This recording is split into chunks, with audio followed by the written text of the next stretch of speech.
较受限。对，就很多这种倒钩模型是很容易断掉你隐月的。是的，而且还有非常多的一个高低差，其实对于歌剧这种角色来讲啊，歌剧已经知道你大房是一个想保护的角色，那我干脆就直接直冲大房。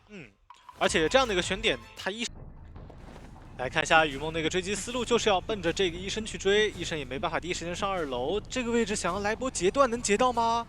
好像被绕到了一点点，但其实不多。意识到了，毕竟这里也是有一些小模型能透过去看，很容易断隐月。对，特别容易，而且这个位置把就一个回速交了之后，这个人卡在里面其实也没用。哎呦，这个位置又撞到板子了，那隐月又断了。不好拿刀了呀！是啊，即使拿了1刀，你的隐月还在 CD 的话，你没办法快速压迫去拿第2刀。那这里看一下，没打算上木捆，还是选择先拉到2个长板区。那这样的话，其实对于雨梦来讲也有一个非常大的一个博弈机会啊。看一下医生这个位置，应该是能把自己扎满。对，扎满了，往中间靠，有没有人来帮一帮？没人帮的话，下一波可能就要倒地了，甚至闪现都吃不太出来。也有可能就是闪现刚好就击倒。对，往中场牵制。看看能不能有人来接一下，只有一个死亡板。这个位置还吃了个抽刀，闪现也没逼出来。对于医生来讲啊，这样的一个牵制其实还是不太好的。但医生其实不光是他16的时候有机会在单刀图里吃3刀，还有一个就是后面如果没有化险为夷的队友救他，然后用肉身去扛刀的话，他也能够砸回来。这把是有教授，然后有气象的嘛。来看一下这个位置，直接排到冉维的位置了。哎，冉维被卡住了，被卡住了死角。那这样的话，直接要倒地了。对，甚至还能回得去守野，来得及。那边林晓刚准备把人救下来，这个身躯不太够啊。看一下要考虑直接打针对了。那这样的话，这种密码基本上陷入停滞，会修的特别慢。加上前期其实166的也不算特别够，这把对于监管者来讲是一个偏向3抓的对局。是的，本来前期抓得快，机子就不太够，后面你还有一个人救人，一个人直接倒地，外面只有一个教授在破译。所以会比较尴尬。而教授修亮了1台以后，他又有救人的任务，又要跑图，所以导致整体密码机很长一段时间在停摆。对，另一边还在摸状态，刚摸起来，你看发现其实密码机接近20秒没有人修了。哎，排到教授的一个位置，骗一下，看一下这个鳞片交得很稳。是2盾都交，那就得受伤。哎，没考虑无伤偷吗？看一下打针对。那其实对于雨梦来讲，稳是挺稳的，但感觉有点亏。这波就是怎么说？秀了很多刀，这是我们传说中的人皇补啊。现在看下来，这一局还是偏向雨梦，主要还是手里有闪。这一波打针对，导致凶者这边没吃出闪，下一波很难牵制。加上手里还有底牌，但好消息是2波都是一个无伤，所以整体的状态比较好，而且节省了一些时间补状态。后面的话满状态牵制会有一点容错在。对，看一下密码机，现在已经来到了最后，大概要打1台半左右这个密码机了。断了一下隐月，这张地图确实不太好去跳。刷新一下。往前面走，要去逼一下林晓的道具啊，主要也是林晓在之前也是有一波比较大的失误的，还是可以尝试追一追的。是的，所以说这张地图歌剧比较难拿出来，就是因为这种道国的模型，你要对模型理解更深一点，让自己在隐约的过程中不那么容易断。看一下，再看密码机，还是要针对大副啊，这个感觉动作是。这里交了表，最后2台已经在破亿了，要死追的话，感觉最多是个平局啊，还是要想办法打残以后去控一下场吧。对，管住密码机最重要。这一波感觉给大副溜了很久啊，手里要不要底牌传出去？这个时间点我觉得其实可以尝试一下，因为要追大副的话，大副感觉在开门战之前是不太会交道具了。他也有可能就是只针对大副，因为大副这边也有台遗产。哎呦，被骗下去了。不省道具，把道具都逼完以后再去控，那大副可以回去破译自己的那台遗产。对，脸上是一个羊驼，教授还是蛮能扛的感觉。羊驼秀的也是心机吧？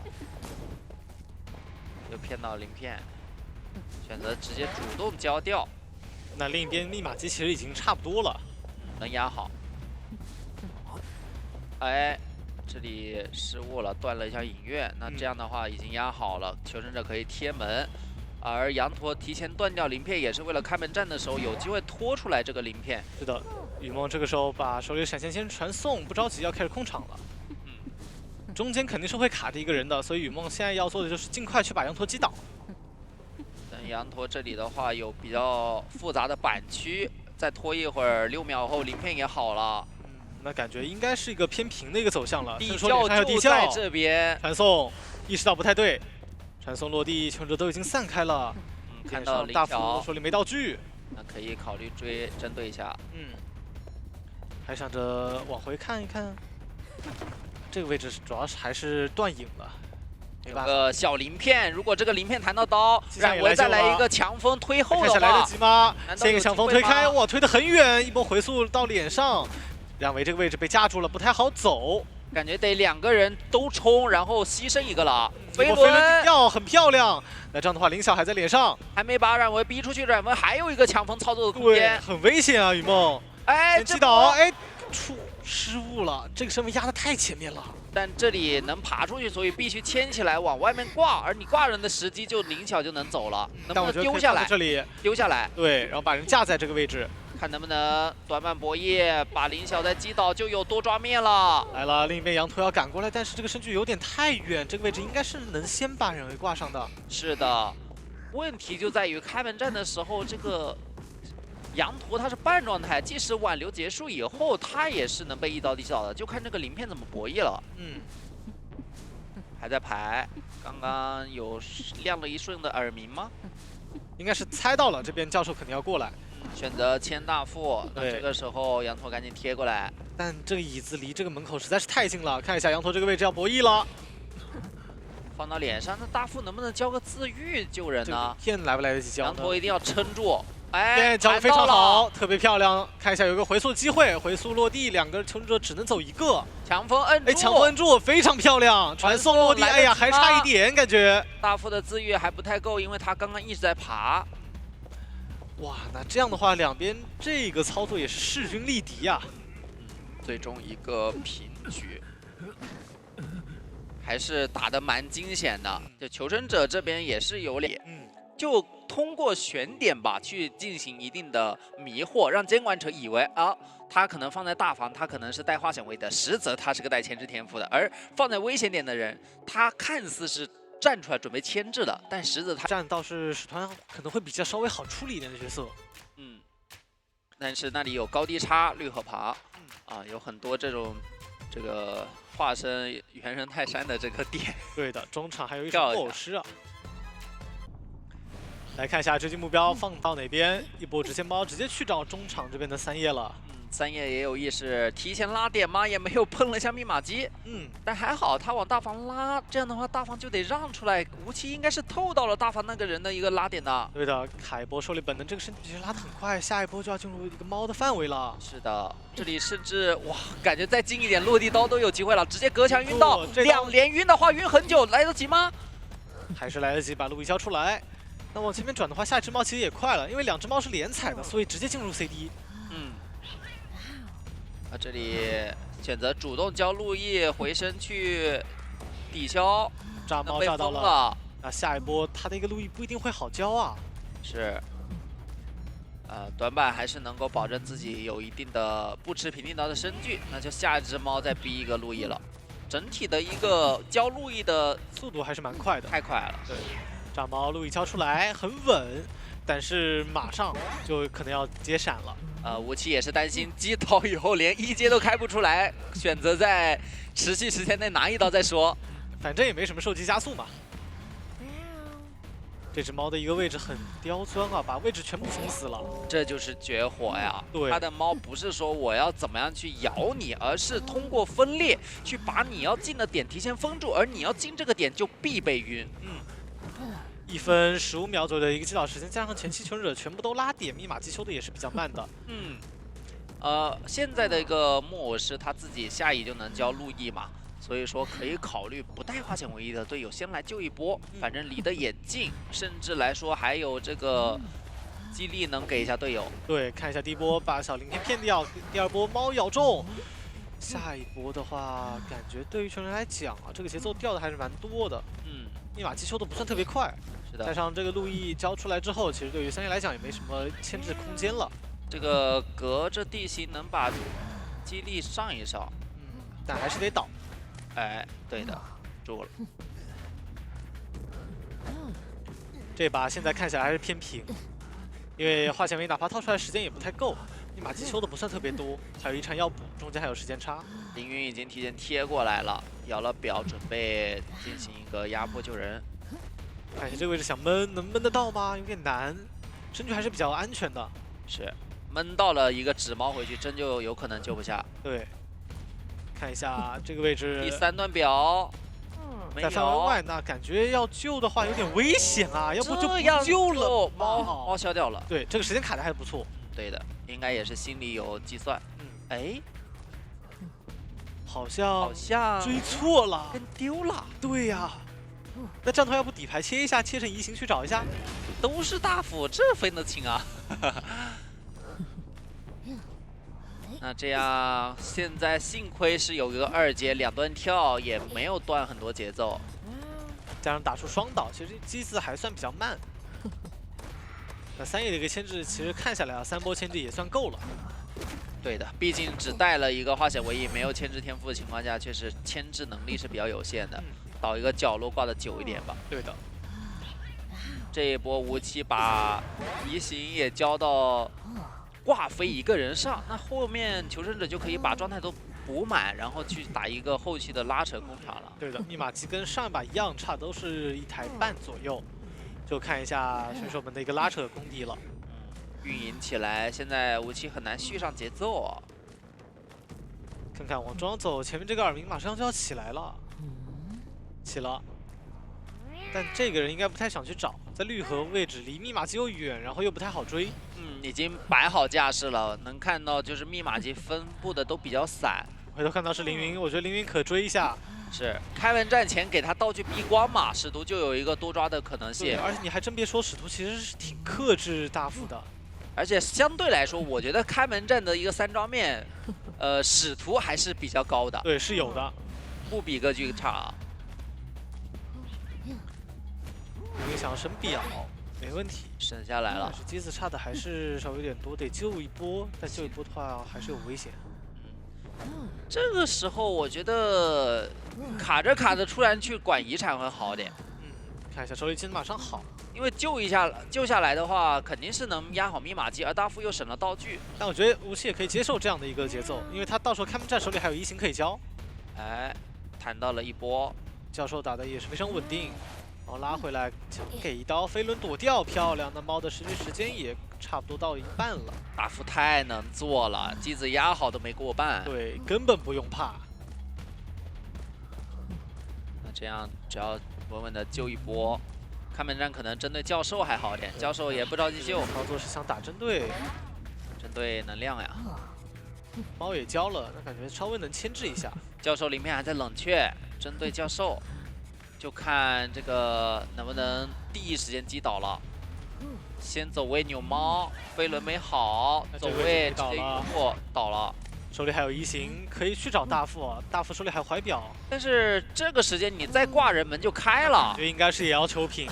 对啊，传过去以后摇表是能稳走的。对吴奇来讲，他也能接受平局嘛。毕竟是一个使徒换割剧。而且他也知道，其实开门战的时候大副手里有表不一定好追，哪怕追大副追的稍微慢一点，这把也是一个平局。对的，其实关键点就在于那一波他跟丢人，他如果没速度，前期上到刺你就可以更快的变成人形态去用夹子逼迫道具。如果你第一层刺都很难上的话，那你更别提去逼道具了。对的。但是看一下对手这个阵容啊，我拉一拳去大防，那你不好意思，我毕竟是轮形态，对吧？跑得快，在没进到大防点里面，可能就已经被追上了，已经被上到刺了。是啊，那看一下破轮选图，来看一下夕阳这边是选择直接去找冉维，因为冉维这个位置没有办法进大防。看一下第一波身位被冉维绕到一点点，这里那个气囊直接堵住，那得清了。对，只能下来了，因为这里你滚不过去，滚不过去，那就真的没办法追击了。再来一遍，这里有个微窗，其实这一波可得省道具了。对，先把这个微窗翻烂再说。感觉可以在这一直绕啊。对于香来讲，这个位置不太好追的，要不就赶紧走吧，不然的话，感觉前期对于破人来讲浪费太多时间了。这个时间很又来了，这种窄道又要绕一圈。哎，但上别说滚到一下，哦呦，有点危险。对。 但也要先清气囊，那甚至再绕开一波，下一波的话可能就要去楼梯上面绕了。对的，这一波如果能快速上到4，闪现是快好了，能够快速击倒。高低差不好上，这边还有个双窗，对冉维来讲，身距拉的还是比较近的，有点危险。对，这里有很多死角。右刚就差一点点，往左边拐一下就能撵到了。 对破轮的话，它的一个转向有一定限度的，所以说很多死角它没办法拐过来。等把这2个窗翻烂，那已经是3台起步了。那可就时间长着呢。你看冉维他其实一直在反向飞轮抵掉，这次非常漂亮，很难上刺，有点危险。对于香来讲，上到了，还手里有闪现，可以尝试击倒。那直接闪了。对，这还有地下室。但破轮其实对地下室的一个需求没那么大，它还是要。 挂上面好点，对，然后变成轮形态去逼救人位，是的，给救人位上刺。看一下林晓直接上来，哇，这个身距拉得很近，还是得卡血啊。这把机子是差不多快够了，所以说非常考验救人位的一个卡血能力，能不能卡到最极限，再去套个化险为夷，让外的密码机是能够多修一点。对的，只要正常套出化险为夷，密码机正常来讲是肯定能够直接指导4人开门战。是的，这波救下来。 然后佣兵可能得找一台新机救了，已经队友去帮他破译那台了。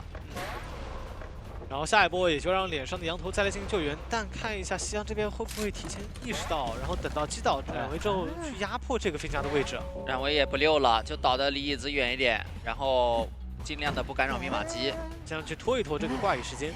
后面的话其实就是羊驼套个化险为夷，然后小雨的勘探员快把第2台修亮了。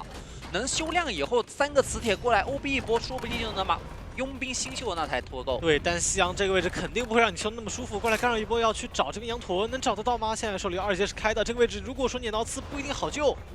可以飞到空中，对，可以尝试一下，但是道具毕竟有 CD， 飞，哎，躲掉，再下来，非常漂亮，波悬停躲掉了。是的，那这样再帮忙扛一会儿拖到小雨修亮密码机很关键，格式打得非常不错。对。 看一下，勘探员马上机子亮了，要来保了。而且刚刚吸血用过，你只能去滚2下次，甚至你还得防这个火灾调查员是不是飞轮开好了，敢直接捏吗？要直接捏吗？还是有点要防的吧。这个悲观选择不交。那这样另一边2个人已经在破译了。是的，时间也拖出来，位置也不太好，能够让勘探员去操作的。对，一波放下来，磁铁又续好了。 再来第2个磁铁，直接吸还是丢下来。放，那这个时候小雨可以尝试去摸头，但没摸到。不敢，因为他没回光返照，怕摸个震慑。对，吸下来了，有回光返照的，那就是4人开门战，直接点亮。亮的稍微有点晚，但没关系，亮的够了。是的，对于现在来讲，4人开门战手里这个位置不好追啊，长窗追不了人的，得走了。先去管门，但是这一把他没有挽留啊，只能先来管一管中场的勘探员，甚至还要交闪才能杀。 吸血刮痧，夹子被走位扭掉，飞轮要闪现击倒，但是另一边的门已经快点好。佣兵还有2个护腕，你挂勘探员，那佣兵不是一直能控场吗？对的，现在只要火灾调查员躲起来，不要开门战的时候太快被秒掉就行了。是通缉飞行家，这个通缉对于夕阳来讲不是很好。 2个人可以过来卡，他刚刚知道脸上是有耳鸣，要不去回头找一找吗？这个位置肯定是不能处理飞行家的。 他还是想处理一下，那拦不住的。悲观能背出去啊！出门了，那你手里还亏了20秒，另一边无伤救，人被救了，吸血悲观全没了。对，最重要是位置还不知道究竟在哪里，还要花时间去找。中场这个人不能追啊！甚至4跑面都打出来了，小雨在往地窖靠拢。看一下来得及吗？手里还有1块磁铁，飞轮还在 CD， 没有悲观，队友能不能给到这个信息？ 吃夹了，击下，那这个位置确实没办法了。是，最终也是被 Zoo 的求生者拿到一个3跑啊。这一把如果队友沟通一下，小雨直接往地窖冲，反正有磁铁，你没有悲观，直接冲，真的有可能4跑的。对，因为最后看那边也是在那个小门，给你摸个好的，你等着来个球表护腕。那不管怎么样，求者阵容成型，来看一下这一场比赛。这无锡选择一手跛脚羊去应对对手的这个阵容，是。然后对于 X Team 来讲，他们要尽量保证拿。那选在一个大房的对角，能把大房的密码机猥琐。这样的话，如果大房只有一台，你囚徒不光修不了，你可能还得去危险的地方。来进入比赛，看一下无锡这边会选择往哪个方向去进行追人啊？往左边走，要去压一下这边3叶的一手幸运儿，也没问题。这手幸运儿的话，算是队伍里的一个突破口，但是好像有想去找勇次郎的想法。哎，在骗勇次郎也有爆点，对，还在骗。在想中场的凌云一直是一个眼啊，哎，平地抽一刀，多拿点存在感，血赚。星辰这里就已经开始压椅子了，他也知道自己前期确实一个盾不够看啊，花了找佣兵，而且佣兵掉装掉的很快啊，道具还交过的情况下，对，再来一个围楼，秒了，开局40秒直接把救人位秒了。直接闷你化成唯一，而且这个化成唯一好像是全场唯一的化成唯一啊！对，同学们没有防住啊，得园丁想办法绕过来救了。园丁刚刚摸了这个箱子，摸了根针，最没用的道具。前期这个密码机都没怎么破译，满血的时候他就没什么用。对，这个时候他得卡血，看能不能起个盾过去救。这个位置吃一刀，愿力够后撤龙啊，来得及，来得及，能救。就是能救，但是下一步感觉凌云还是很难牵制啊。其实也可以，有闪现在哦，黑龙，凌云一直想钻不动。对，这样的话还把闪现省下来了。那你别说了，36都没了。就看一下这把园丁体系能操作起来吧，但感觉还是很难啊。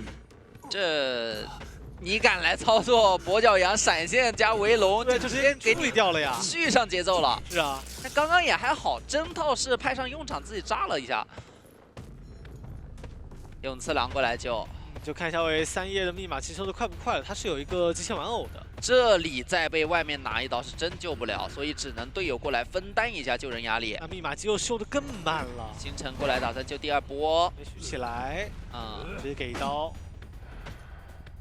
看一下，这个时候园丁是在拆乙了，是想打这个体系。对，而且刚刚保了一个勇次郎满状态，勇次郎也可以跟佣兵做一个联动，是垫下来至少拖8秒。对的，这个位置凌云的这个博弈还可以，秀掉之后得往角落倒了。是的，已经星辰把大房的2个椅子都拆掉了，用这个电场眩晕直接解了一个踩板。对。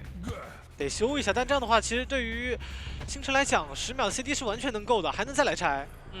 我觉得要不就直接去找这个人吧，但是他好像不太知道凌云倒哪了。是凌云视野，但这边在摸是应该能听到声音，应该能确定。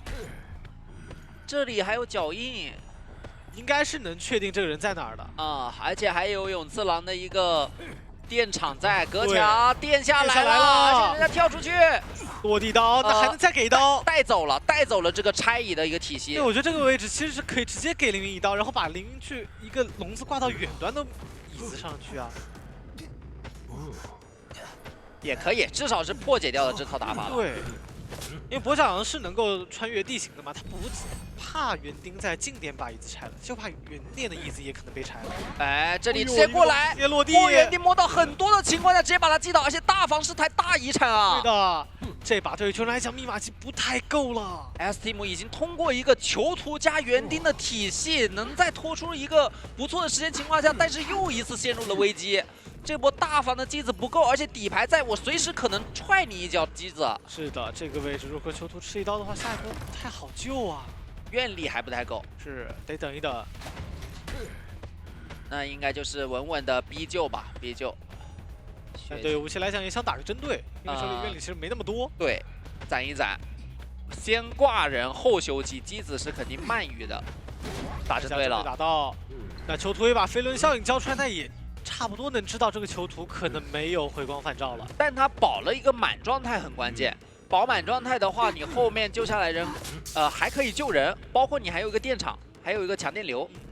可主要是救是能救，但是永桑下一波开幕战不一定能够牵制起来啊。反正无期这一把任务就是保平，我就有第2回合优势。现在再怎么追都是追上线。强电流再拖一会儿被逼救，60密码机还得拖40秒才行。对，永次郎这个位置要去扛的话也很危险，因为毕竟自己是没有回光返照的。但必须得扛呀，没办法了，黑龙打到这边那个盾上面。盾上了。对，时间卡的是非常的好。敢落地的话，落地刀。这个位置往前走。90密码机打到针对吗？打到了95、96、97，亮不了啊，好像。哎，挽留直接压起身了，没办法了。那这样手上还有底牌，这把保3追4啊，感觉园丁是挂飞的。永仓身位也没走远，这个位置能看到。对的，没有逃逸的加速，感觉也拉不开多远的距离。在手里还有底牌，可以把永次郎往外面逼一逼，只要确定他不在这个门。我觉得他先去小门，对，因为现在永次郎疲于奔命，他是不敢点门的，门没有任何压力，而手上有传送的情况下，永次郎还得防。这个时候反而去抓幸运儿，把幸运儿秒了，手上捏个船能4抓。是，看一下，哎，这波直接打脸上，但是把笼子拆掉了。没关系，愿力够，再回头确定身位。没有飞轮在围龙中，只是一个任人宰割的鱼肉。门还在点，现在选择先挂人吗？先挂人求稳，稳一点。离椅子很近，而且这里看能不能透到点门的人，传过去就是个4抓。是，传过去就是看一下底牌切了，传送落地，直接过来。飞轮还没好，只有一个强电流。没办法了，这个位置怎么样也牵制不动了。这个围龙交的不是很好，再补一个，一波击倒，拿下4抓。这样的话，第2回合直接给了一个8比1，是像弗莱迪那种绝对顶尖的一个练习，他也有失误率在一些特定的一个跳点，就是这种窗我都不需要翻，我直接一个蹦跳我就蹦出去，也会在可能0.几的一个失误率也会有。玩具商，古董战木屋，然后外围的话是一手出丑，很稳定的选择。OK。要不开局抓玩具商呢？感觉也不太行，距离有点远，玩具商的布阵肯定能不完。来看一下，追击目标会放在身上，中场直接走，想要去找板车，就是抓板车。对，想要把你这个体系位给你破掉。对，但板车这里其实也能察觉到，我带化险为夷，然后我的双弹其实更有利于前期牵制，因为后面你得飞轮去躲那个致命坠击。板车这个位置直接拉到角落，前面的话板车把板车下下来了，板车把板车下下来了，夕阳把板子踩了，但是留下了板车的板车，板车能飞到木屋，那这个身距其实很安全了，而且旁边还有古董商。假如绕一下的话，感觉前期的这个密码机破位的速度特别快啊！这个阵容。对啊，兜一圈，你好不容易跳到2张，准备给刀，古董商来离鸟棍，没处说理去。哎呀，移形交过去，哎，翻回来了，翻回来对有回吗？空间，给刀了。那这波算是求生者的一个配合失误了。那就当你交技能给一刀嘛，然后7秒的止戈，他下一波伞也好了，跳板也一开，直接拉点，没有移形，你2段跳不够看。对，那这样的话，前面可以去找羊驼给只狗。对，还能给个这个牵制性已经给上了。对啊，就是人人能帮，你说吓不吓人？看一下绕一圈，还能弹射，拖出来，你手里没移形了，很难跟得上啊。反弹一圈加窗弹，想反绕，看这里能但这个位置能不能绕到呢？其实身位绕到差不多啊，这里感觉只能玩短板了。想抽刀，要不来波跳？跳很稳啊，夕阳是，不给对手去操作机会啊。有一个落地掌控欲加速，击倒3台了，3台了。就你说夕阳吧，他也没什么失误，对吧？但是求生者配合的太好了，对，无论是古董商保一保，然后邮差虽然没保，但是给了牵制性啊。对，就看这波救援怎么说了。救援另一边已经赶过来了，这个位置不能再深追羊驼了呀，得回头了。羊驼其实是有点勾引的意思，哎，火箭空调，那有机会拦得下来，看一下，打一下是稳能先救下来的，看能不能打双倒，没打到，没打到。而且追了一个化险为夷，用了一个化险为夷，外面已经没有化险为夷了。这一波我觉得可以卖。对，这个时候让冉维去把那台遗产补掉，其实对于全来讲，这把密码机其实差不多是够的。想坠击，但是空了。对，走位躲掉了。密码机，但是能干扰到一点点。板车故意倒到了他前面放的板车附近，逼你去踩嘛。就是假如我还有一波机会，我就有机会再去跳一波。但是我觉得这一波求稳就不救了，不救了，再救可能要出问题，是一定是聂西。有疑心在，羊驼卡的比较远，没有耳鸣，夕阳在这里也不太敢过于的放肆杀出去。对他拍不到人，信息拿不全，只有一个冉维的位置。那大门那台一直在破译，最后的3台应该是角落3板，再加上脸上这台，对，小门算是3连，小门3连，对，就看一下夕阳最后这个3连能不能守得住了。3连你得有2阶才能跳得来，你这个还没开2阶呢。另一波冉维没有选择补状态，直接选择出来要去修，但这波操作感觉是有风险的，因为有可能会被夕阳这边直接排到。应该就在木屋先卡一卡。现在无论是哪一边都在等一个消息，等队友被追，我再过去。如果一直没人追，古董山就可以摸了。要打最后3连的一个拉扯，看到这边在补状态，一摸被发现，那邮差赶紧修，保一个追了。古董山满状态就行。对的，夕阳应该是知道冉维手里可能没有回光返照，可以尝试追一追。没来得及打断他火箭，那这一波不好拿刀啊。但聂西的跳 CD 其实还算比较快的。他可能击倒冉维以后不能挂，得先去管机子才有4抓面。一波坠击追到了，传送落地。看看这波如果能把羊驼快速秒在这里是有机会的。看一下古董商的选择是摸人还是修机？摸人的话，就这里羊驼顶的压力太大了，机子一直没人动。对他那边只能修，必须得修。那就让哭丑交自愈了。看一下，想回头看，但那台米亚基其实修的不多，摇不了太动，所以这个信息没拿到。但如果你回防，那小雨这里可以躲起来，邮差跟冉维是可以互摸的。对，看一下，确定那边在修了，爆点一下。小雨还不走吗？想单独牵制，有棍给他的自信，直接跳到脸上，身距拉得非常近。哎呦，这里还有一个板车，不利用一下。对。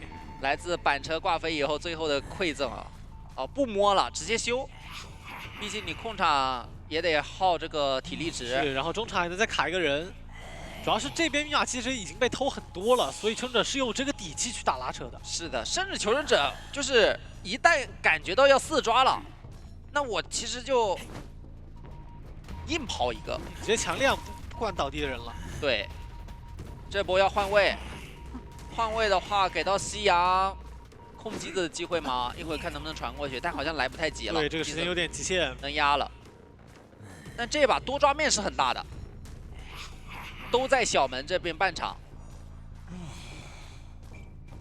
看一下这波有没有机会，但是没拦到，身位没拦到，身拉得很近啊，感觉是可以看看能不能直接强给一棍直接救啊，但是有回光返照，不急，倒是不急。哭丑不能点小门，点小门的话可能4抓。对他得去点大门。对，然后让这个门给到古董商给压力，不管是救人也好，卡中场也好都行。看这个狗没咬到，咬到，那应该是要倒地了。哎呀，肌肉记忆，那还得下一波的跳跃。这总该倒了吧？倒了挂人10几秒，你挂不挂吧？你要传的话，小门空降无人区。他以为这边落地是哭丑，但其实哭丑去点大门了。小雨已经拉开了一个耳鸣的范围。那这个传送交出来，如果你不去拦这个古董商的话，这把就是稳稳定定的平局。所以夕阳不想去让对手给到这个机会。那邮差也有自愈呀，来不来得及？古董还有道具还不怕呢。另面的门已经点开了。冉维应该是交了火箭点门去的。小雨这个位置手里有棍，直接上来一棍，不急。我还不着急，对吧？你交互进来，我再给你打个2连。对，他就拖就可以了。就木屋这种点很限制聂西。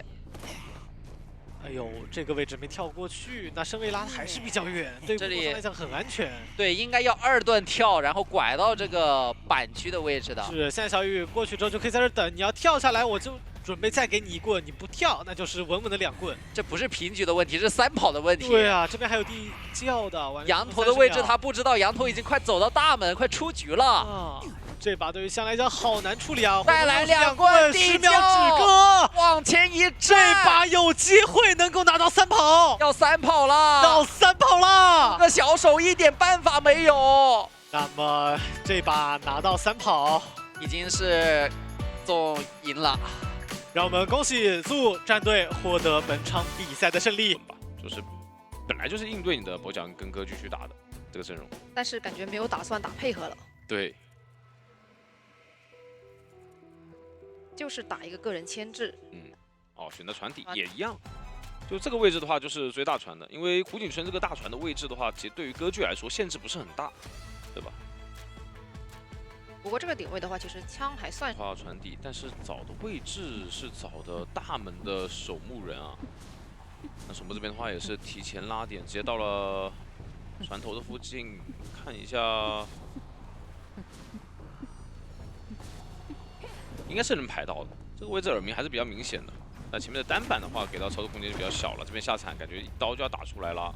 铲子可能会消耗的比较快，而且前面都是一些短板区域，对。你可能整体的一个博弈空间并没有特别多。大门这个牵制时间的话，可能不会太长。前面短板感觉有一刀的机会，看这边的板接博弈，哇，这里还是能拿刀，非常快的第1刀。这边开启1阶了，那有毯子之后，歌剧他一个追击能力更强了。赶紧找了个机会下板再下铲。对，那这个铲子应该就不选择出来了。不过还好是你打出来之后能够进到双11的点位，不过等到你技能好了之后，可能就牵制不动了。没错，闪在手上。这边的话，确定位置给个闪现，那直接击倒。这样子的话还闷了一个化险为夷，然后这局的话只有1个化险为夷。那我在说，闪现暴露了嘛，空军这把枪的话它就比较好交了。整体第一波的话，可能还是得木偶师那边过来，对，毕竟他也是比较近点的位置，然后又带了化险为夷，但是攻击到了木偶师，好准呐！那这样子的话，其实状态条上面会消耗的更多一些了。外围会拦截到1刀，哎，回溯过来，先逼一段路易。到椅子面前的话，应该保稳的话还要再变一次。哎，没有变到，那多打了1个状态，这样子的话。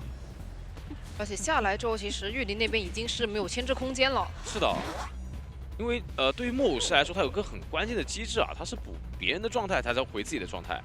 那你这样多打1个状态的话，其实后期你的一个牵制能力就大打折扣了。这边的话，稳定把守墓人挂上。这波空军哇塞，大船擂台可以压过来。对，挂最角落的位置。其实江秋他思路很清晰，他知道你这边是破译完大船密码机，然后从大船赶过来，所以说我挂在一个小方角落。那这样子的话，外围我就有一个打拦截的说法。因为这种的话，其实你在闷掉了守墓人那边的化险为夷之后，你得是空军第2波过来，才有一点去拖时间的机会。对的，但这边的排点的话，好像是有点歪了，往双11排。啊，那这个位置对于空军来说，感觉是可以偷溜过来，甚至说并没有露出耳鸣，以为你要卖了。哎，耳鸣响起，以为中场这边的是完了，另外一边无伤救了。这边还能再拖一下。调师这边还能再撑，再去调呀。回溯过来，距离非常远。但是感觉守墓人那边越调起来，波状有点难吧？看一下，有一把枪，对，感觉是有机会啊，这边这个位置。位置太远了。我的天，状态给一把枪先，但是然后能把守墓人挑起来。现在密码机差的已经不多了。对的，密码机全是大遗产，这边空军可以帮忙扛刀。有说法，这把先卡一下你的隐约。那这样的话还能进到木屋。没错，底牌已经切了，切成传送了，所以说现在终结能力的话也没有很强。这边单板的一个博弈，给到一个抽刀，有点着急，但是没有必要去。对，我觉得没必要。直接拍就好了。没必要。然后卡窗户。对对对，你现在越晚吃刀越好。不过还好，密码机也是拖够了，而且已经是有回光返照的守墓人。没错，那倒之前想断隐约没断掉，但是来到这个3窗的位置还能再牵制。你这个点位的话，你可以逼迫歌剧进行交互。对的，再怎么样都有人逼个回溯，对吧？哇，这一局对于江秋来说真的是疏忽了呀！来看一下玉林这边的一个单窗博弈，这边还能翻。回溯过来，但是有刀了，给到1刀，另外一边门点开，这边还有地窖必须要挂。哦，那这样子的话，一个3跑应该是没什么太大问题了。对的，主要这局还是那波压满就被捞了，太这亏了。个排点我觉得不太应该。次的话，其实我觉得最近东玄打的艾维，我觉得他很果断，这个倒是真的，就是他的一个追击思路会说我不挑人。哪怕说你像你比较克制我也好啊，或者说你的道具很克制我，我也还是能去追一追你。是，看一下区去选择有一些新的东西。对，感觉也是赌对了。我说实话，他赌这个位置的话，就是赌你这边大门是守墓人嘛，包括我可以封到这边小房的一个密码机，密码。好，来看一下起追这边应该就不挑了，前面守墓人的位置直接找到。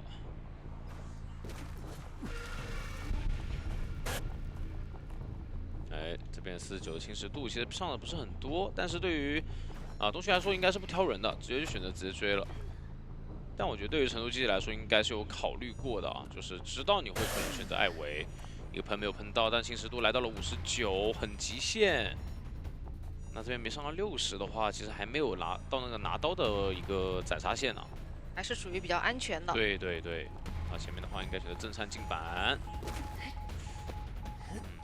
反而过来61侵蚀度，看一下，感觉这边有没有喷的机会呢？没有。但是皮皮张这边好像也是过来了，想要选择陪跑吗？我觉得是不是有点早了？给到一个强风啊，那但是这边守墓人其实也没有吃到喷。那这样子的话，其实拖出了第一波的一个追击时间，拿刀的时间了。但是会稍微拖了一下气象的密码机。对。那前面的话铲子进度还有很多，喷出来给到一刀，闪现是好的，这边把伊森召回，应该技术一下锁定位置就交闪现了。看一下，哎，闪现过来给到一刀。但这波的话，主要是气象那边前期稍微跑了一下图，所以导致另外2个人密码机都差不多了。但是气象的那团还是比较少。对对对对，但应该也不，反正这样地图的话，跑图的一个损耗是真的很大的，就影响的话，我觉得中后期可能会比较明显一点了。看一下这边的一个手椅了，啊，感觉密码机是还是得控一下大门这边啊。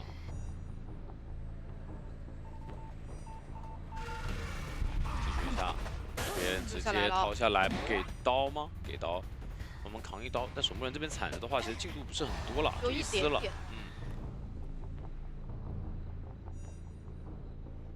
但是因为他带了，其实这一局东玄他有一个想法是什么？他是带了一手底牌的，所以说存在感对于他来说的话很关键。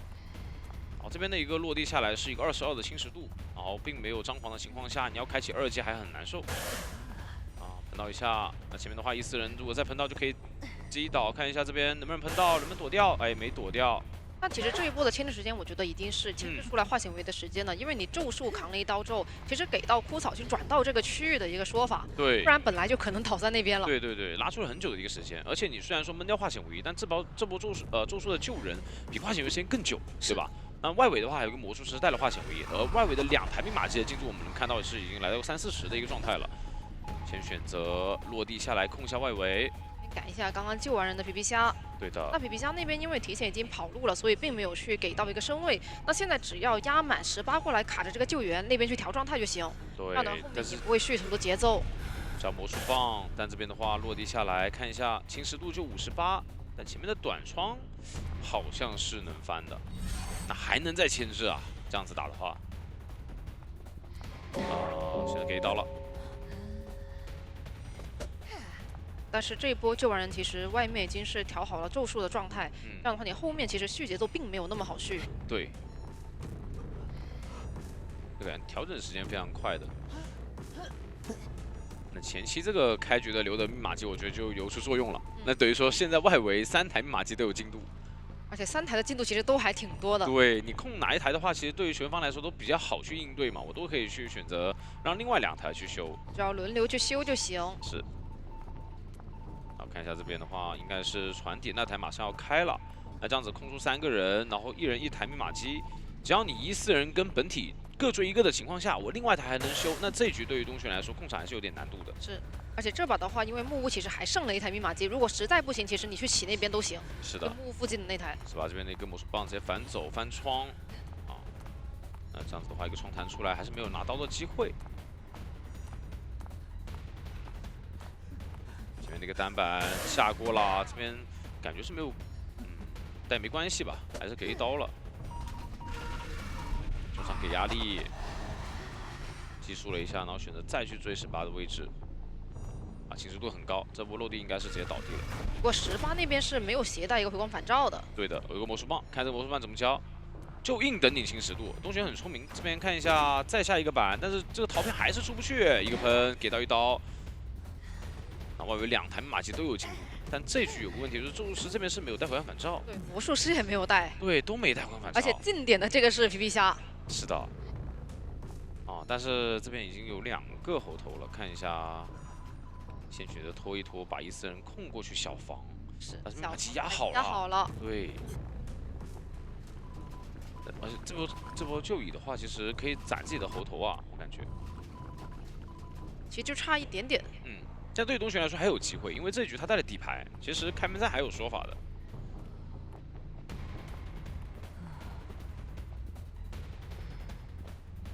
看3层猴了，感觉是要直接救下来之后，然后直接交。那这样的话，应该选择直接通电，2个都没有回光返照，赶紧拉开距离。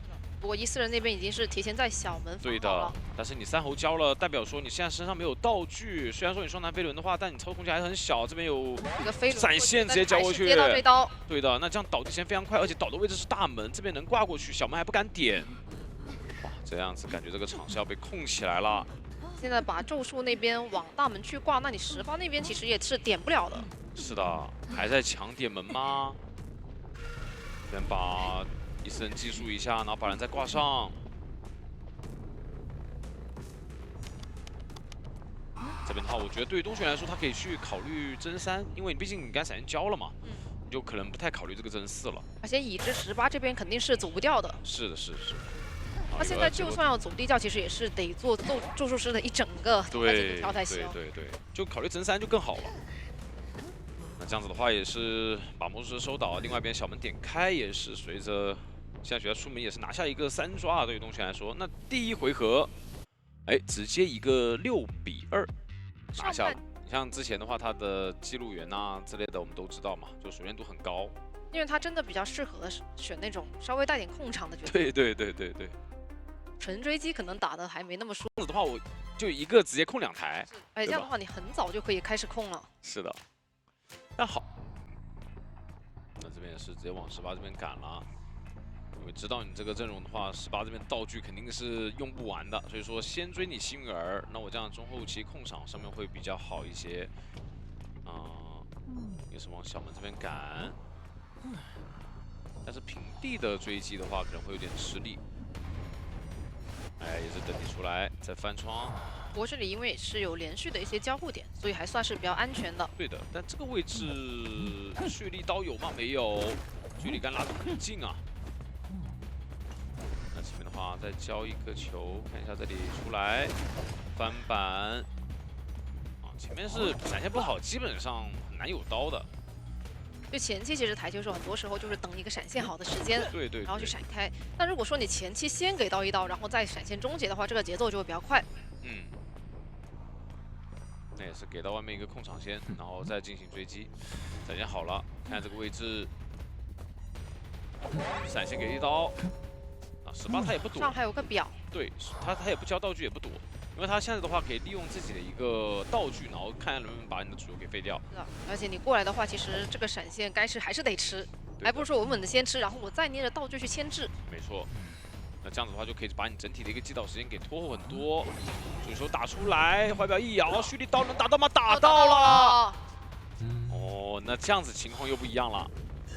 他的一个设想是说，我尽可能用我的道具去规避掉你的主球击倒时间。对，然后把这个击倒延后很多。其实感觉这波打不到，你可能在那边利用板区，差不多就是3台了。是的。不过现在也是挂到红毯这里。然后我们在密码机的话，也是开局有控过，所以说这边再补上线，可能可以再控一下啊。最后让球城方这边直接少一整台密码机了。果然再把密码机控，那这边的话也是准备压满救，大副也不好打拦截。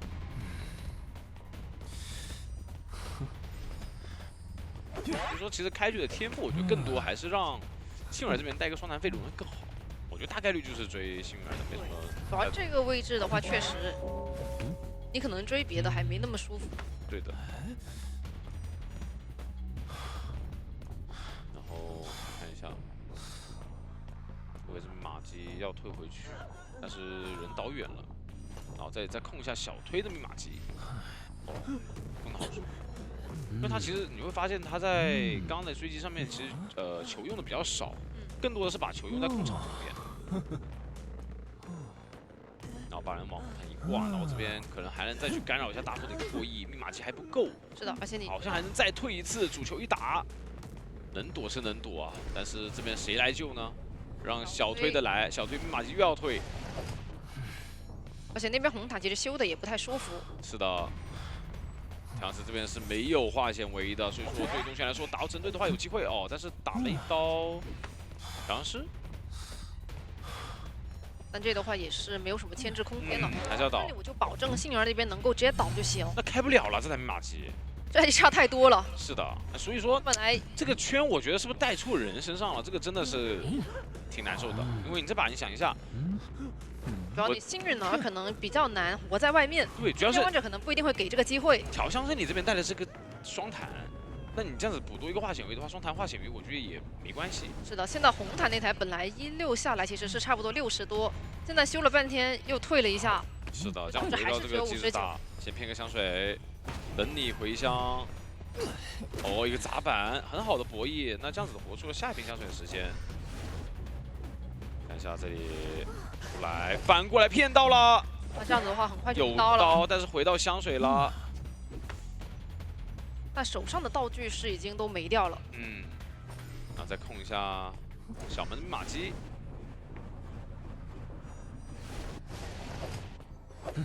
闪现过来开刀。想过去管一下小门2号。对。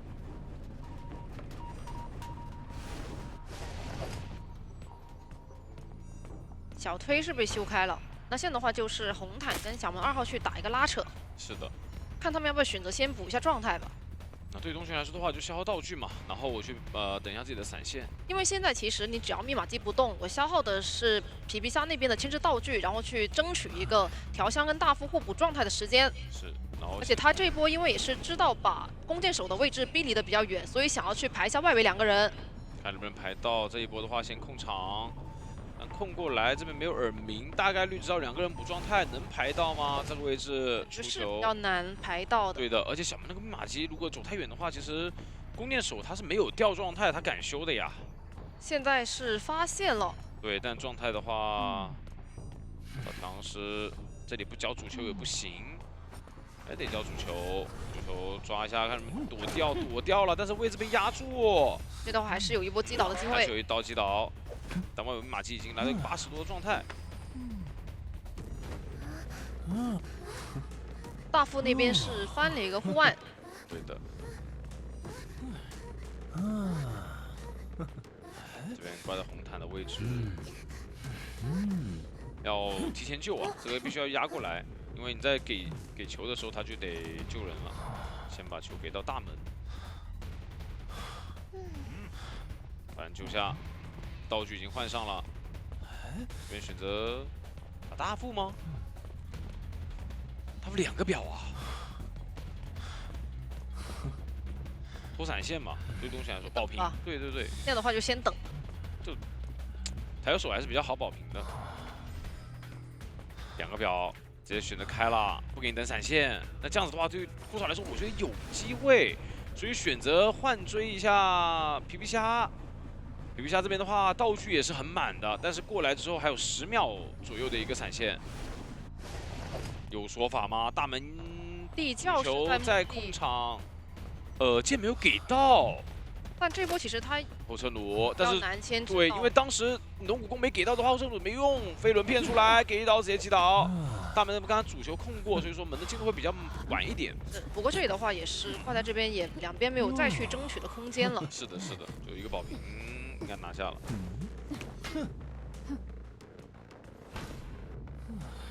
那最终也是拿到一个平局。是的，但这把平局的话，其实对。这局是有古董商在，然后他可以选择去追击古董商，那可能在后期面对到玩具商跟飞行家的话会有点头疼。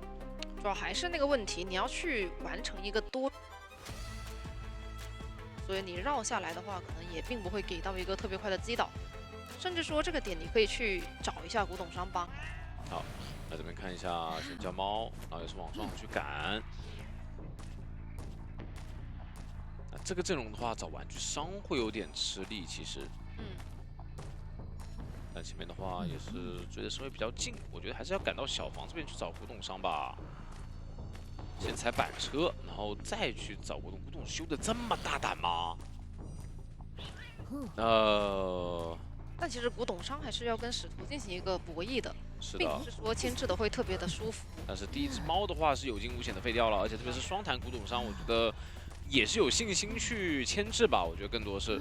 而且你进到大房这个点的话，就起码能够再去连续翻窗。对，然后把这边唯一第二个化险为夷的玩具商给换出去。是的，这里的话3岁也不是想给到你去。拐弯跳过来找君少天。对，君少天，但是这边有飞轮，所以说现在没猫的话，他其实单板博也不怕。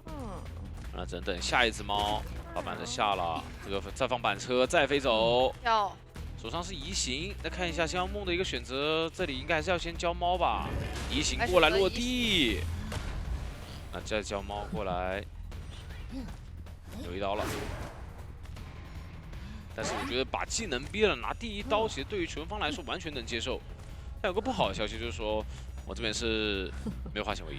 是的，而且这边因为等跳板，再飞一次，稍微赶了一下，所以密码机会比较少。是的，然后这边的话，如果不踩猫的情况，有机会飞轮的。这边有3岁，看一下古董商的棍怎么说。这边保进窗就行，一棍空了，再给一棍，打进了距离，但没关系，这边有一个减速。猫的 CD 还有1秒，但这波帮忙其实这边不交猫，其实有飞轮，君少天能飞吗？飞出来了，然后这里能下板。对的，前面的单板的话还能再拖一会击倒时间。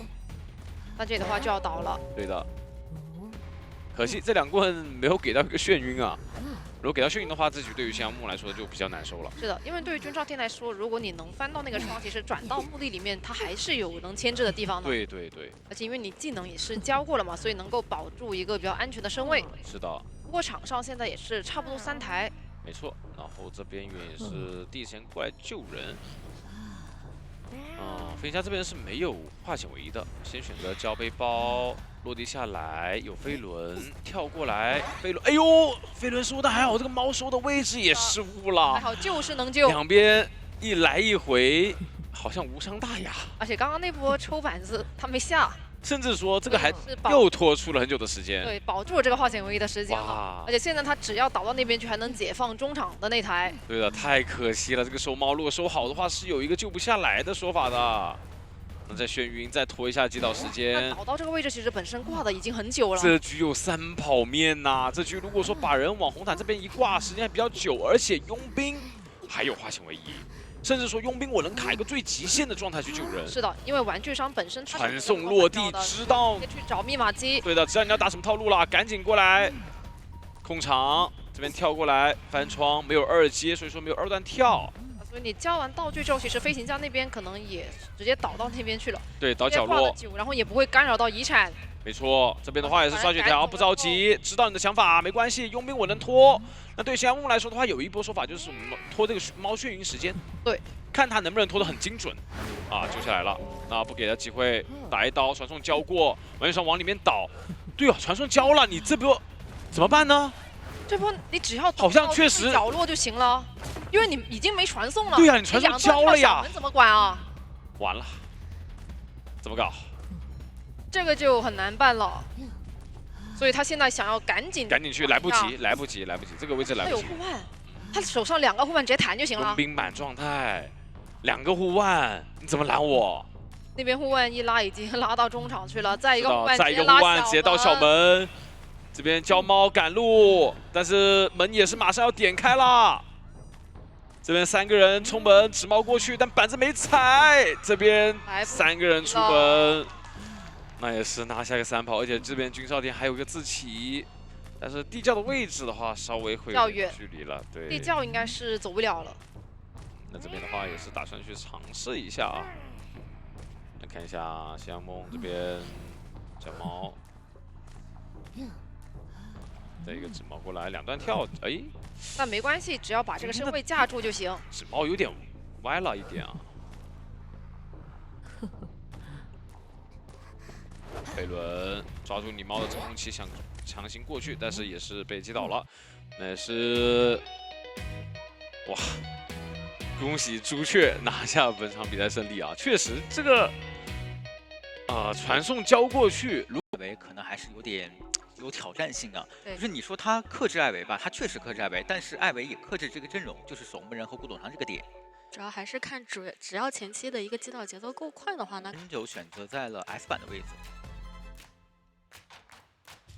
这个选点的话，可能追击目标会放在守门人的身上，因为进入比赛画面，开局先招出14人。这个选点的话是选在了守门人的附近，就看真人9开局以哪一位使用者作为一个追击节奏了。看一下14人的话也是有往中场晃，不过回忆这边其实根本就没有在中场待着，已经开始拉点了。那14人的话可以先寄宿一下医生。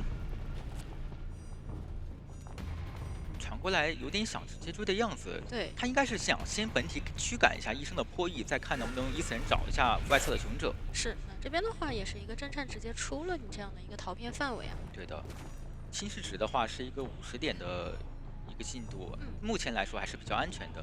主要这一排求生还是比较多了，你像守墓医生以及说古董上都在这条线上，对，所以说对密码机的干扰会多一点。好，这边又想再来找一下过客。古董商的侵蚀值是一个66点，并且真人9现在的闪现也只差6秒了。对，就过客这边可能要防一下艾维这边的闪现。也比较看他能不能躲掉这口喷，但是没有躲掉啊。对的，那这样子的话，第一刀拿的还行，手上有闪现，但是因为你刚才寄宿过过客嘛，所以精神寄宿 CD 还没有好，没有快速跟进的手段。而且过客手里的话也是有飞轮在的啊。有一些操作的说法，这里想管一下闪现落地刀。那这样子的话，还好说是14人的异速本相没有吼到，否则气象学家可能要被击倒了。进到前方86的侵蚀值其实还行，因为现在的话，真人9想击倒气象学家得等下一个精神寄宿。也看到刚刚古董商是主动清掉了身上的一个侵蚀度啊。对。交出层云，交层云给你拉身位。前面14人的话，看看这口异族本相能不能吼中。对，要调回来了。这里也是没什么办法，因为本身带的是个单化显位移。那击倒时间来到了一个2分钟的时候，场上密码机也是有一个3台多一点。对，其实进度还密码机进度还是比较多的。说的有点708落的，总进度的话是比较多的。而且守门这边好稳啊，就是从这边倒地就已经下铲了。对。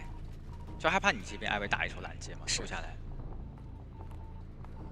不过他的一个位置其实离椅子上的人比较远，我觉得空调以及其他人可能会帮他去救一下。没错，而且现在打了1刀之后，开出2阶之后，必须配合队友进行一个救援。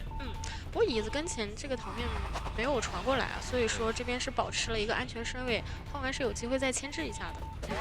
这边医生想勾引一下这边的真人9，侵蚀值有点危险，不过还好有2个他的是真快对药物特效剂。对啊。没有办法，你还是得回来找一下这个气象。是的，而且现在2阶侵蚀传送还有22秒时间，你要直接寄宿的话，可能不太好击倒，得等一下。逃片加注点位，看这边逃完这波怎么博弈。这边一个倒走了，但是逃完完全没有上当。对，嗅觉非常敏锐，不过这个点位是没有任何的交互区的。看他怎么样用自己的一个道具吧，那手里已经是画好了。这波你要想交这边强风的话，可能就会被艾维叠加到一个元武之面的侵蚀值嘛。是，感觉他已经是想躲到那边躲一下这个。对。但是还是没有办法。不过这个密码机其实已经很多了，而且外面的状态都非常好。对，目前看下来的话，可能比较偏向于一个保平的节奏，因为最后一台密码机，艾维可以通过他的14人来回控场，让你修不了。但同样，因为他是满状态又不太怕，就是我可能要硬顶着修。主主要外面有医生在啊，你如果把这个气象放出去的话，他很有可能会给你这边直接给了3棍，然后同时队友把气象学家救了下来，提供了一个2次前置空间。而且气象的话，手里道具还是有一点点的。看这个闪现能不能吃出来吧。哦，这个层云还是非常漂亮，直接让他出了墓地这样的一个位置。对的。直接交出闪现，完成击倒。那这样子的话，淘汰气象学家之后，场上密码机还剩2个半台，两边都有运营的空间。而且两边的话，其实进度都蛮多了，都是要过半了。对，而且你交过闪现，你也不太好续第2手节奏。可能真真9现在的战术安排就是我怎么样才能把这个闪现再拖出来。对，但求生肯定是想我赶紧跟你进入到一个开门战。对，因为有医生这样子的反控场求生者存在嘛，他可以大胆的修。感觉是有点控不住了。这台密码机2个人一起的话，已经是到了90的进度，另外一台也是已经71了。对的。想拿一刀医生的状态，不过医生这边是完全可以接受的，因为他可以扎针。打一刀，你回头一看又是满状态。没错。因为脸上这台90的，你也不能说真的给医生2刀啊，那密码机就压好了。是的，而且这边你要控14人取手 S 版的话，那台密码机也是可以压好的，已经来到一个90%的进度了。所以现在可能直接把它放到门口去安排一下开门战。没错。看他们怎么样去挑一个时机去亮这个密码机啊。守门身上的侵蚀值是非常高的，对，2个人就相互躲猫猫。真九这边也不太想让守门人把这97的侵蚀值看满。对他很希望说，我先打你一刀，然后你再满。对的，回忆这边也很急迫，想把这个侵蚀值直接看满。那打一刀的话，现在开可能守门这边会有点危险，看两边怎么进行一个考虑。医生的话也是优先把墓地范围的很多陶片先给拆一拆，对，确保说开门战不会被伏笔。是直接亮了。那这边给到陶片了之后，守门人下铲就可以传过去进行一个空场。对，但医生这边早有防范啊。对，而且现在闪现还有47秒好，你不太有一个击倒手段。加上古董商那边以及守墓人已经是聚集在另外一个门了。对的，这边因为2阶清脆传送还没好，只能寄生一下守墓看一下位置。但选择头铁点门的话，就要被击倒了，因为你这边是头铁点门，可能就会被传送过来，然后意思人直接跌到一个100侵蚀值。对，因为你本身在陶片里，你的这个侵蚀值就比较高。对，现在再去控墓地门的话，也是有机会能守住的。对，这个门的进度也比较少。而且中场还会架住一个人，是可以知道他那个位置的。没错，而且现在闪现也只有12秒就要回复好了。门的话是已经开掉了。但是这边2阶侵蚀传送把医生的侵蚀值叠满了，那边过客得赶紧救下来，守墓人才可以。是的，应该还是可以先救下来。但是救下来之后的话，其实14人也是赶到很快，加上这边门口也是有陶片的。对的。这边传送过来，手上有闪现，守墓人没有道具了，很难切交闪。对对对。而且现在古董商的位置也是能被锁定到的，就会有点危险。直接在中场这个位置了。侵蚀传送还有一个6秒钟。真真9可能想等一下，等这个2阶侵蚀传送好。他直接到了椅子跟前啊，就拦住你。也是能看到过客是在2楼卡了一个陶片落点位置。是的。现在挽留的话，其实也快结束了，还有13秒的一个时间。对，看能不能说把挽留时间拖结束之后，救援一波医生，然后去进行一个保平。感觉医生是不是有点不太好？有点极限啊，因为你现在要拖挽留，而且你要贴椅子，还是要一定时间。是的，是的。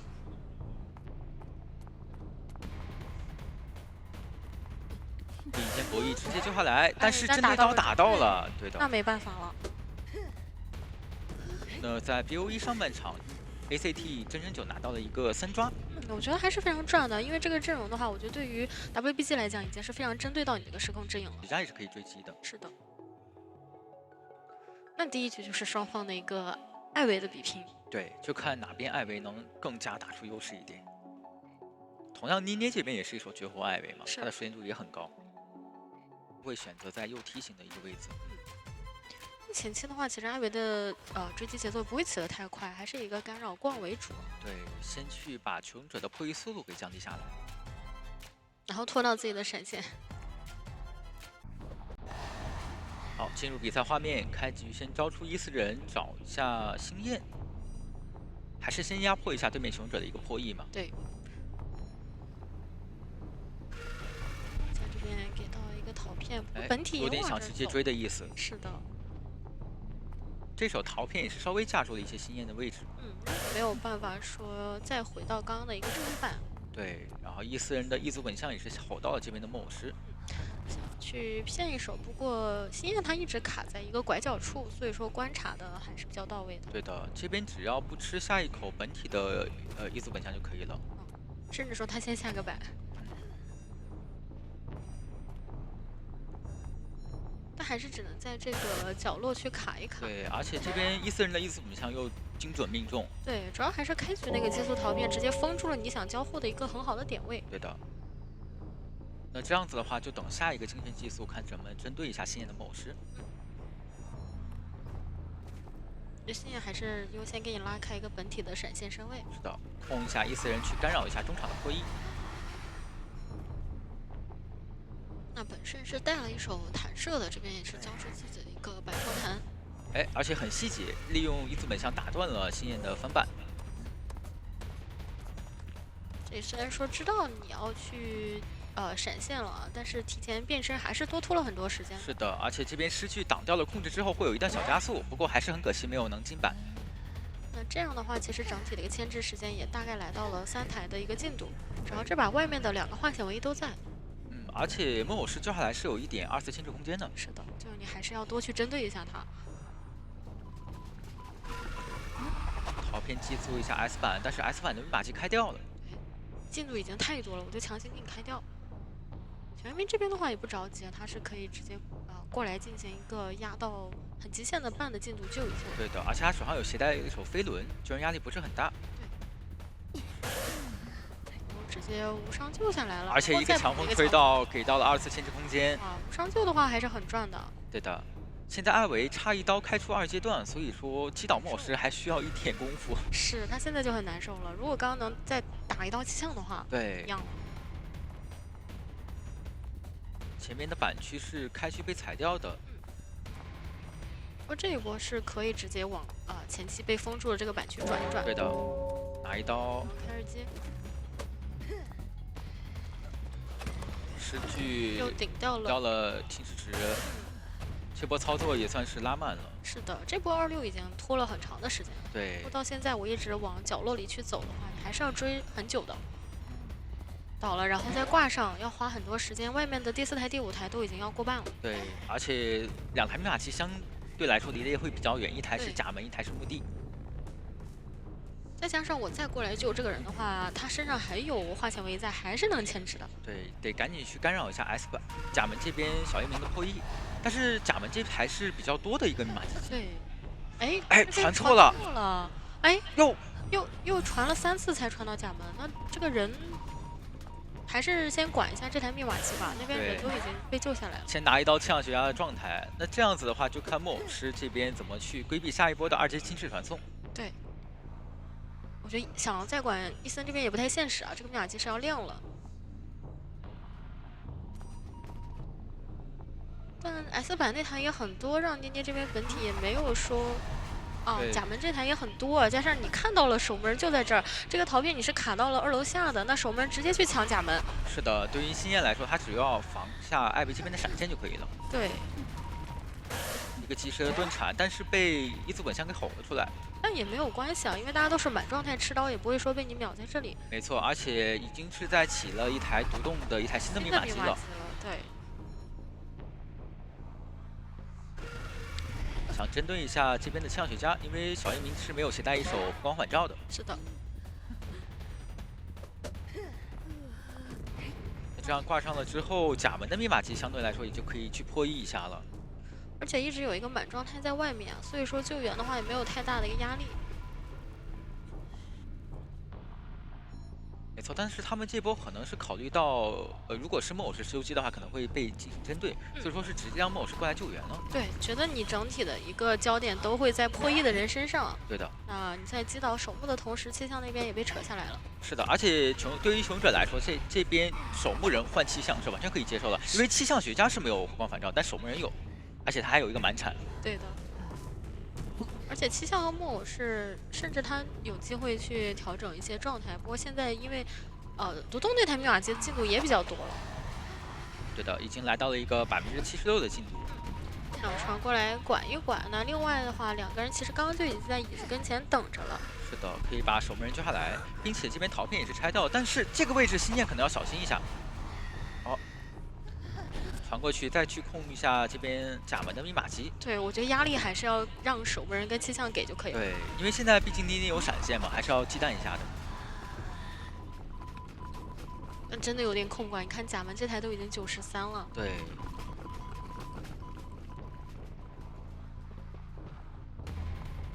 这边有没有办法去击倒守门人？因为精神激素 CD 还没有好。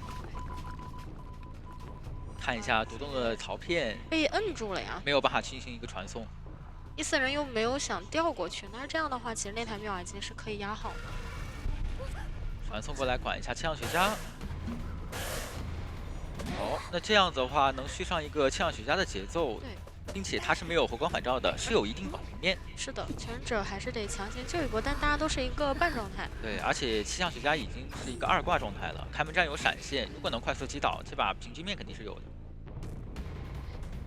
这边可能要是直接扯下来了，想打一手针对啊，直接闪现过来，但打的是守墓人，那就完全不一样了呀。对呀，而且气象学家手上还有道具，并且刚才精神寄宿过，你没有办法针对气象学家。是，星夜那边门早就已经贴到了，现在都已经点到31，不过他还是很紧。以稳为主。对，打艾维确实开门战就是要以稳为主。就是听到说中场有黑圈有E4人要过来了，对，直接就一点都不贪。守门人这边因为是没有办法进行寄宿，可以给压力。最主要是你闪交了。对吧？我只要是跟你离的本体远一点，你基本上没有办法是击倒，没有一个击倒的空间嘛。是的。这边想调E4人找一下伊森，想了一下，还是觉得周如师也不大好击倒。大家都有飞轮啊，而且有道具。包括说你这个陶片也不是说直接放在门口的，你传过来的话。对于星夜来讲，有一定的拉点空间，加上他现在能吃一个外流刀，没错，而且主要是闪现交过了，一个满状态的木偶师是有很大的容错空间的。对，哇，甚至看到队友也是在虎视眈眈，你稍微走远一点，这个门我可要点了，因为他的进度真的蛮多了。所以捏捏现在有一点画地为牢了，他不敢离开这2个门。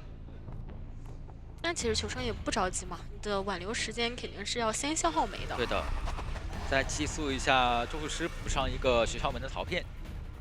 这边有一个架住星夜点位的机会，但是有失去的存在，能利用木偶师结束这段时间击倒吗？差了一些。是。手速很快，还是反应了过来。而且11这边已经要把门给点开了。对，那这样子的话，木偶师手上反弹交出来，能不能直接冲门呢？这不会要完成一个4跑？完成了一个4跑。天哪！天哪！这就是艾维这个追击医生还是追击幻灯师都是可以的，这2个角色都不太好牵制个演员。而且你选到他一个半场的概率很大。对，看看穷者这边会不会打出反先敌吧？就像你说的，把郑瑞放到鬼屋。是，然后可能像医生幻灯。选在了鬼板的位置，脸上是鬼屋的幻灯师。那这样子，幻灯师的他牵制压力会比较大，这个角色没有那么好牵制歌剧。你直接被歌剧追。进入比赛画面，开局妮妮肯定会去找一下鬼屋的，想掉头找一下起点站的医生。那这样子的话，穷者让求生更舒服。对，大副现在就可以去开一个站台了。是，不过星夜这边前期也没办法，应该就是吃一刀。然后上车，对吧？没打到也不能走。这边站台能来得及点到吗？来得及，已经上去了。好在也是个刚好点到。对。但是大副没有选择跟医生一起坐车，那这样子的话，你也不太好换追大副。对，还是换追医生会更加稳健一点，毕竟已经拿到1刀了嘛。是的。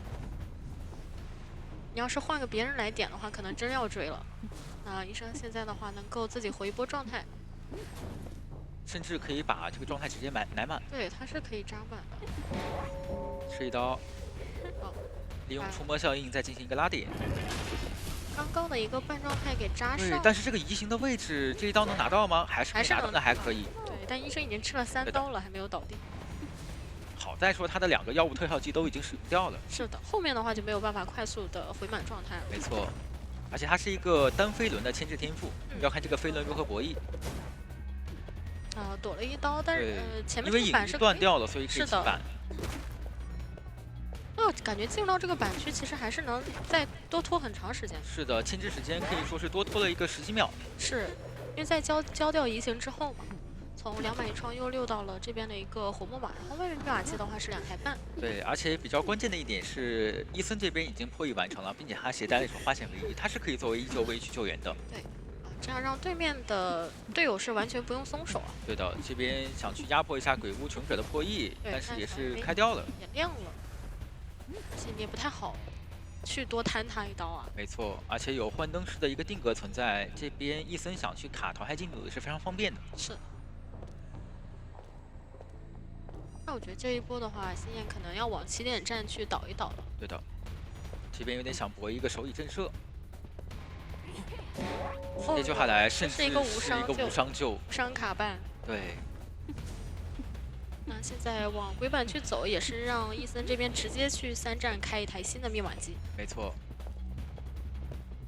哇，起点站那边甚至2个人同时修这第4台。对的，如果说这波让大副来刷化险唯一的话，整个局势更加偏向一个保平。如果想争胜的话，那就让这边的幻灯师救援再进行一个陪跑。对，陪跑扛刀。那看一下他们还是让大副过来，而且这边是有一个地下室，不过年年也没有选择去挂，想抢节奏去把对面的密码机打慢一点。轰击到了大副的一个位置，而且这边想去救援的话是一定要经过这个入口的，他想提前把人给打出来，但11这边那个走位也非常好，完全不吃压力。对他肯定是要拖到最后1秒再去救嘛。哎，这边打了出来，不过人是肯定能稳定救下来的。就救下来这波是可以考虑帮卡一下位置啊。哦，但是想了一下不太想卡，因为星焰这边他没有携带红光返照。但是相对来说，你把星焰淘汰挂上椅子之后，2台密码机就是一个近乎压好的状态了。是的，是的。这边就倒的让你挂的久一点嘛。对，像我的话，小威还有时间。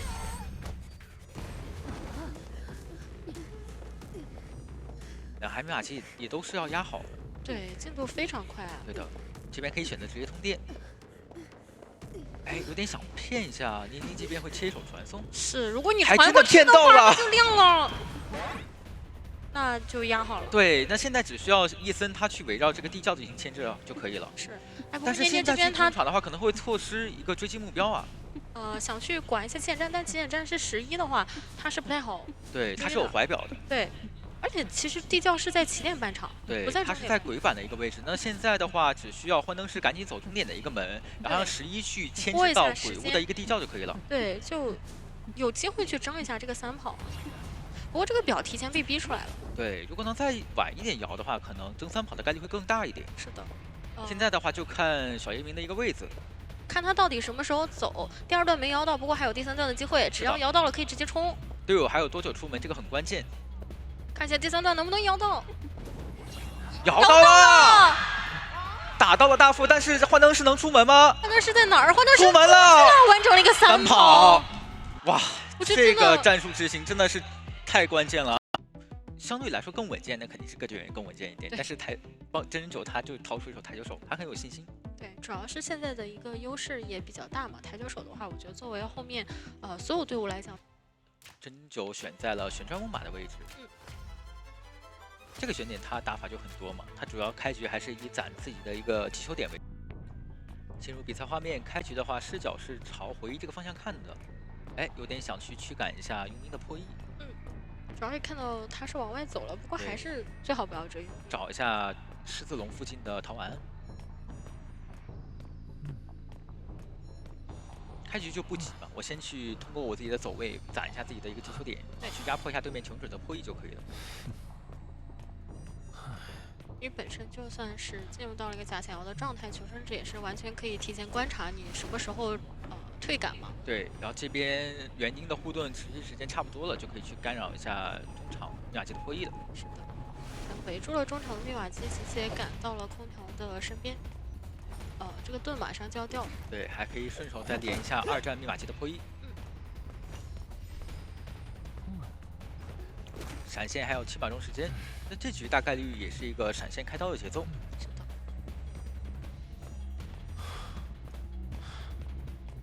到前面的话有一个闪现开刀的身位。空调的话一直在给你拉点，这里实在是没有办法。对，解锁出主球之后，园丁的牵制空间就没有那么大了。是的。你本身带的是一个弹射嘛，这些位置的话不太好交出来自己的一个弹射。对，但是这波的话算是有一点。退杆的位置还行，因为它的击球点是在一个滑梯下方嘛，对，你只要滑下去之后就会被吃到这个主球。然后把你放出来的时候，正好你的盾也要结束了，然后碰了一下密码机。那这样子的话，击倒时间是一个1分36秒。目前来看，台球手的运营空间会很大，而且他挂回了终点这台森林殿。对，它可以一直干扰到人皇桥，包括说3战这一台密码机。对。正好手里有3个击球点，这个密码机又给封住了。这波的话，就看能不能给园丁提供一个2次牵制空间，因为这边闪现交过了。不过这个位置的话会难受有点困难。对，旁边想离交互区的位置会更远一点。对，中间的话可能需要别人帮他扛一刀才行。我也想多卡一些淘汰进度，园丁他可以做更久的椅子时间。是。主球的位置放到了远端的位置。这个淘汰进度其实有点极限了。对的。但他就是想就打针对，因为我知道你马技不够，而这把我的任务就是保兵。主要是他一直在干扰，像佣兵这台本来是80多，现在都已经60了。然后人皇桥那台的话呢，又被封了一遍。就感觉往这边倒还是有机会再管一下的。没错，管一下。并且也是可以看到，求生者这边没有选择弓箭手来进行一个陪跑，可能是想的是再抢一些密码机，等最后一波的时候再来进行陪跑。看一下这一波让谁过来去救援？主要密码机，你看又是封击球点，又是封主球的，实在是动不了。对，而且他手上还有3个击球点，说明他还可以再封一次密码机。对，这台密码机就感觉修了2台的量，还得修，他得修一个2台半的量。这里真正也知道，火灾是在鬼屋里的。一个主球限制一下3战密码机的破译。对。哎，2个人都弹开了，对，还是正常的吃一哎，这个气囊没有第一时间弹出来，稍微晚了一点点身位啊。这边空调看能不能吃出真9的下一个闪现，因为下个闪现马上就好。对，主要是弓箭手这边也过来了。对，补上一个撕裂值，再来一个龙虎弓，因为前面这样才能保证到园丁进到下个交互区。飞人躲一刀，非常帅气。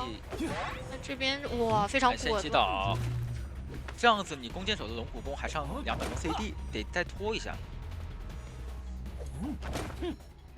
就看这波陪跑。还可以把一个主球打过来，你就算打下来的话呢，人还是会被吸到主球里面，然后再把它放到远的位置，让你扛不了刀。对，这个盾的话也来不及。对，那这样得用臂弩去补上一个撕裂值。但正常来讲还是能够挂到椅子上。有机会吗？弓箭还有1秒钟的 CD， 能射下来吗？哦，但是被追者这边挡到了。对，他看着你的动作。对，那这样子园丁被淘汰掉之后，手上没有闪现，他只需要完成一个平局就可以拿下本场比赛的胜利。是的，就手那台66的一个密码机，一直都开不掉。然后这一波的话，他也把弓箭手所有的道具给消耗光了。那现在弓箭其实就相当于一个白板角色。是的，而且这边板区都是被消耗过的。能够平地拿一刀啊！而且你看人皇桥那台又变成了50多，一直在控外侧的密码机。是，感觉求生要重新开一台了。但这边对于弓箭手来讲，要撑的时间就比较久啊，一整台新的密码机。是的，但是又没有道具，所以不太好牵制。是的。板子下掉跟踩。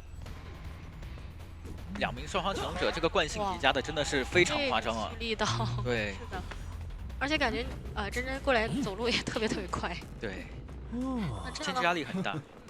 这样的话呢，还有一个手语机会，而且对面的求生应该距离是比较远的。你看回忆现在才刚到鬼屋的一个位置，另一台新的密码机才到47的一个进度。对的。如果说能提前拦到的话，其实这个人也不太好救。哎，看看真9这波是有点想再去控一下终点站的密码机，主要手上的击球点非常够啊，对，打一个疲于奔命，支撑他过来。主要在这边修的也是个半状态的人，他是有机会击倒的。这边想蹲的话有点困难，已经看到了，惯性是有透视效果的。是的，天哪，从起点直接来到了终点站。对，而且有2名受伤求生者，这个惯性持续真的很久啊。是的，加上他这个气囊没有触发出来。那这样子来回控场，而且密码机对面求生者可以说是完全没有办法去破译。对，密码机还会越来越少。如果来到终点站的话，你更方便控这个终点以及桥上。对的。这波的话，可能还要再进行一个控场。对，我再去管一下弓箭嘛，因为弓箭的话，野上欧霸同样还是一个比较白板。对的。来回拉扯。如果你弓箭拉远，我就回防一下。而且现在手上是有闪现的，有中间能力。是的。哦哟，一个抽刀拿了一刀状态。一刀，那这样的话，全员残状态谁都不太敢给这个破译压力了。对的。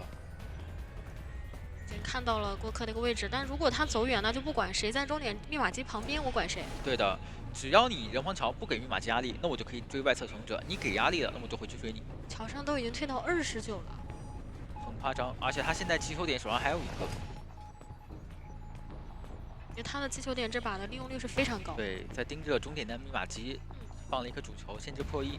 现在手里有闪，陶涵现在有飞轮，哎呦，但是没有很难反招出来。应。对的。移速太快了，这波。那这样的话，进行到一个2挂，密码机差的更多了。对，而且终点站是谁？终点站是回忆啊，他要去救起点站半场的弓箭手，而且是一个2挂的进度，可能有点救不到。跑到中间被拦到就已经倒了，因为毕竟也是个半状态。对。那现在就有点救不太了这个弓箭了。可以看到，只要你外侧兴起一台鬼屋的密码机，我还是可以通过一个封闭领域去控伤的。你修哪台封哪台啊？交出破万，贴近椅子，对的，人应该是可以救下来。扛刀交出飞轮，那他自己进入到一个倒地的一个状态。对的，那现在真人9他可以再次进行控场了。我去管这个修密码机的，对，半状态的这个火灾。因为你外侧2名求生者，1名倒地了，另外1名求生者离密码机很远，你破译不到密码机。哎，不过这边的话呢，稍微判断错了一点位置啊。对。这边再放一个击球点。对，但其实他发现，首先密码机回退了，其次你这边人走了以后，我是可以回来把这个佣兵再给挂上的。对的。找一下，哦，应该是可以找到佣兵的位置的。再打一个同样的一个剧本，对，是椅子上有个人，外面2个半状态。然后这波把佣兵挂上之后，再去衔接一下鬼屋刚才放的那颗击球点，继续进行一波控伤。那其他人就没有办法救这个人了。对。他吃一刀是要倒地的，不能像佣兵一样强吃。放一颗主球，对，主球的话又去封一下那台密码机，然后这段时间我就直接来管一下弓箭，想直接追击弓箭。弓箭手它是一个淘汰的一个状态，对，上挂飞。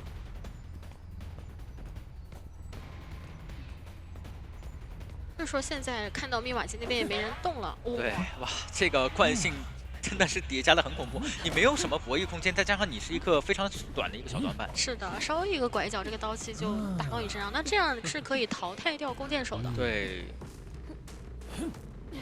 那这样子的话，得看外侧佣兵和过客这边怎么进行一个拉扯。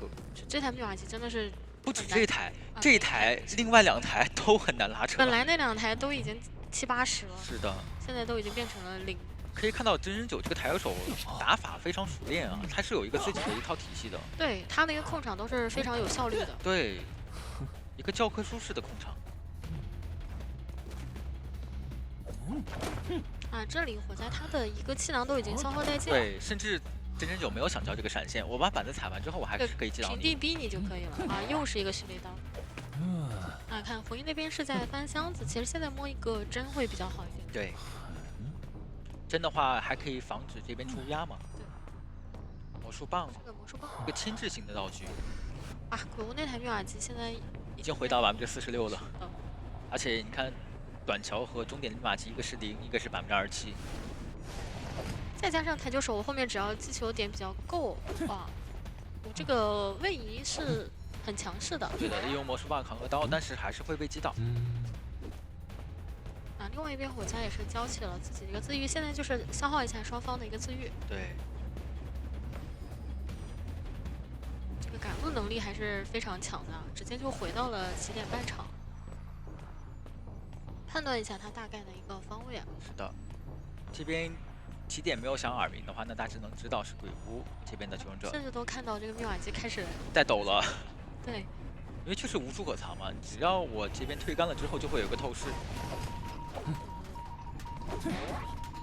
那这样子就是真9在下半场完成了一个4抓。是的，因为火灾这边已经是没有自愈了啊。现在对于真来讲，在几个击球点，甚至他走回去，佣兵这边也是刚起来且没有道具的。对，地窖的位置也是在14楼的那个方向，会比较远。是的，加上他手里有闪现嘛，直接完成击倒。是的，很难再去进行牵制了。对的。边也是捡了园丁的工具箱。是的，想再拆一下椅子。那这样也是让我们恭喜 ACT 拿下本场比赛的胜利。对，成为了 A 组第一个晋级的队伍。对，而且他们。